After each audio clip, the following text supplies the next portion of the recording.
Hello, friends, and welcome back to Malicious Compliance Stories.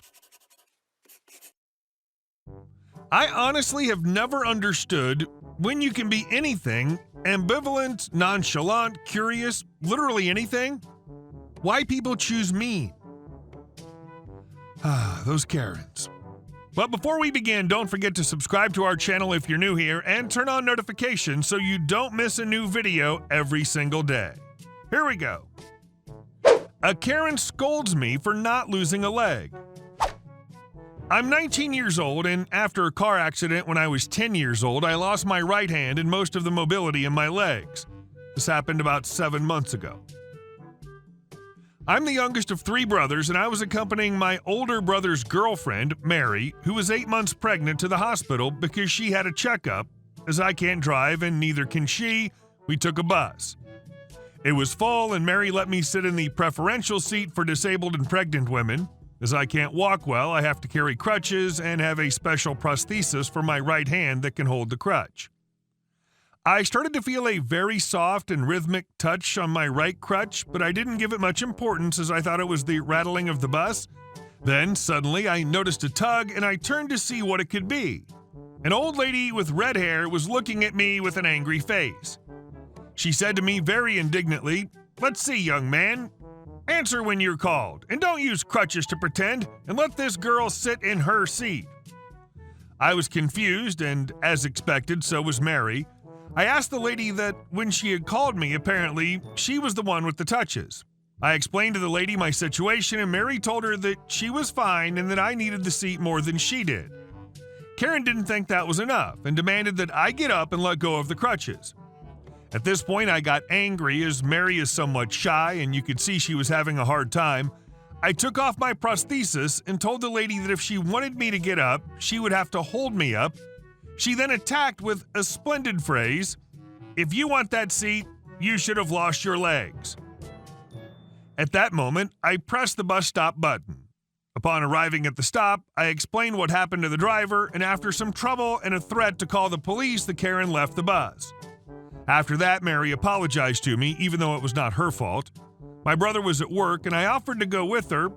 I'm used to being asked questions, especially by children, but these kind of people, I can't stand it. And our second story. Sister gets offended I won't risk my home for her business opportunity. Back in 2008, I had taken a job out of state, and my family and I had moved from my hometown to be close to my work. We decided not to sell our house immediately. Instead, we let my dad live there. In exchange, he took care of the place. This was a good deal for all of us, and it worked out quite well. My sister had talked my dad into buying some camera and computer equipment so that she could start a photography business. To be fair, she's a very talented portrait photographer and could probably be quite successful if she wasn't such a horrible person. Instead of renting a place to set up shop, she thought it'd be a good idea to use our house. The formal dining room was very nice and had a fireplace and other details that would serve as a good backdrop for photos. Also, the grounds had some nice trees and green areas that were picturesque. When she asked me if she could use the house, and I agreed on one condition, that her husband not come onto the property. Her husband was an alcoholic who'd been arrested multiple times on possession charges. In the USA, we have something called civil asset forfeiture. This allows police agencies to seize property without due process that they suspect is being used in illegal activity. The illegal activity that results in most asset forfeitures is the dealing of illegal substances. I was worried that if he were to be arrested on my property, the police would seize it. I carefully explained my reasoning to my sister, who proceeded to lose her mind. She yelled and cursed me and my wife and called us all sorts of names. She said that if I didn't accept her husband, then I didn't accept her. It didn't seem to matter that she threw him out on a regular basis and that he had beaten her over the course of their relationship. We stuck to our guns and didn't allow her to use the property. As a result, she didn't talk to us for a couple of years and wouldn't let us visit our nieces and nephew for almost 3 years. All because we wouldn't risk our property for her meth head of a husband. And our next story. How I assaulted an entitled mom because I wouldn't give her kid my phone. This happened to me in early 2020 before the pandemic had reached the country. It was around 14 o'clock and I was sitting in the train. On my way home after school, a welding course paid by my employer, just minding my business, listening to music while playing Pokemon Emerald on my phone, GBA emulator. After the first stop, this woman, EM, with the classic Karen haircut and her nice son, NK, stood in the benches next to me. It didn't take that long for the kid to notice I was playing Pokemon on my phone, and he loudly yelled, "Pokemon!" I was still listening to my music and didn't notice that the kid was sitting right next to me, so he kind of startled me. He apologized. He sat next to me and asked me if he could watch what I was doing. I said yes, he was happy. He was wearing a sweater with Pikachu on it, and he said it's his favorite Pokemon. I told him what mine was, Eevee. We talked a little about the game. He didn't know this game, so I explained a little about the plot and what I was doing. He loved it.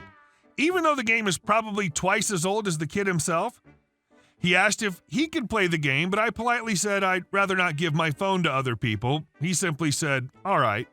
And of course, EM heard this and instantly said with a demanding voice, "Just give him your phone." Me. "I'm sorry, but I'm not comfortable giving away my phone to strangers. Also, this game is fully in English, so he might not understand what's happening or where to go. Besides, I'm also keeping my cards, like my bank card and ID card, in my phone case." EM. "Why does that matter? My son isn't a thief." Me. "I'm sorry, but that's not the point. But if your kid wants to play this game, I can tell you how to install it so he can play it on your phone." I thought this was a reasonable answer, but I guess somehow I offended her. She started to raise her voice. EM. "Don't talk to me with that tone, and I will not give you my phone." Me. "I never asked you to give me your phone. I can just explain how." EM. "Just give him your phone." NK. "No, Mom, it's all..." EM. "Shush!" Insert name here. At this time, NK started to walk away from where we were sitting. He looked red with shame. It's obvious this isn't the first time EM had made a scene in public with NK around. Me, in a polite voice, "Your son says it's all right. We can just continue how we were playing together earlier." EM. "No." EM stepped forward and tried to snatch my phone from my hand. I pulled my phone away and gently pushed her backwards. I'm not even sure I actually touched her. She pretended to fall backwards, very slowly and carefully, and started screaming I pushed her and that someone should call an ambulance. She tried to grab as much attention as she could, and it worked. A train conductor, TC, heard the commotion and came to investigate while EM was still laying on the floor crying. EM, "Please arrest this man. He hit me and knocked me to the floor." The train conductor immediately approached me and asked me if this was true. I obviously said no and told her my story. Another couple sitting a few seats behind me told her they could confirm my story along with a few other passengers. EM, "They're lying. They're with him." The train conductor gave EM a skeptical look. EM starts screeching like a teenage girl seeing her favorite boy band, but angry, got up and tried to hit me. She missed. The train conductor got angry at her and told her to get off the train. We almost reached the next stop. EM, "No, I want this man arrested for sexual assault. He touched me inappropriately. Call the police." The nice couple again told the train conductor I didn't do anything like that. TC, "Okay, either you get off this train and wait for the next to arrive, or I will call the police, but to arrest you instead." EM looked at the train conductor, shocked, and said, "But we'll be late to our appointment." I don't remember exactly where they were going. TC, "And if the police arrest you, you'll be even later." This shut up EM. The train conductor pointed at the doors, which were about to open, and both EM rushed out, pulling NK on his arm. Looked like she pulled him quite rough. When she stepped out, EM angrily looked back at me. I waved, she turned red, was about to yell some more, but the train conductor raised her voice to "Get out now."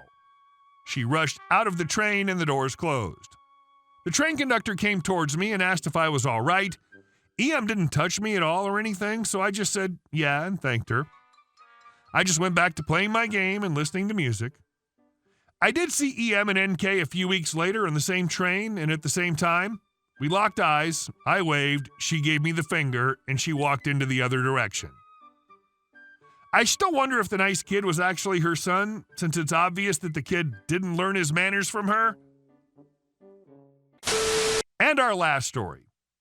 Neighbor built a deck which encroaches on my yard. We're all in the same HOA. A neighbor whose house is behind mine built a deck about 10 years ago, and unbeknownst to me, it extends a few feet into my backyard.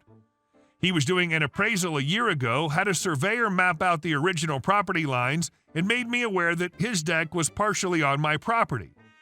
He seemed nice about it, and we were in the middle of the pandemic, and I said, we can worry about it later. We were also dealing with a bunch of other trees and landscaping issues. Fast forward a year, and the area of our property line needs some landscaping and improvements, and his deck is rotting, and he's planning to rebuild the deck. I told him this was a good time to honor the correct property line when he rebuilds, but he's saying his deck has been the same size for so many years, and he wants to keep it the same way. Edit. So I spoke to the guy, armed with this huge wealth of information gained from my lawyer friend. The guy said he will rebuild his deck, the old one is unsafe and falling apart, and I said that I want a fence or some barrier of trees clearly delineating a property line. I used liability as the excuse, saying I don't want anyone to get hurt and sue me. He kept saying that would never happen, his family isn't like that, and even if he trespassed and broke his leg on my property, I'd still be liable, so it doesn't matter where his deck is from a liability perspective, blah blah. But I stood firm. He knew he didn't have a leg to stand on. He said he may just sell the house and move because he doesn't want a tiny deck. He also said there was a grading issue causing water from my yard to flood into his basement and cause damage. I said, let's get a landscaper as well as a lawyer to take a look, and he backed down. I guess he may still try something sneaky, but I don't think he has any options. It's amazing how differently a conversation goes when you've done your homework and have all the facts on your side. Hey guys, thank you all for watching the video. I'll see you in the next one.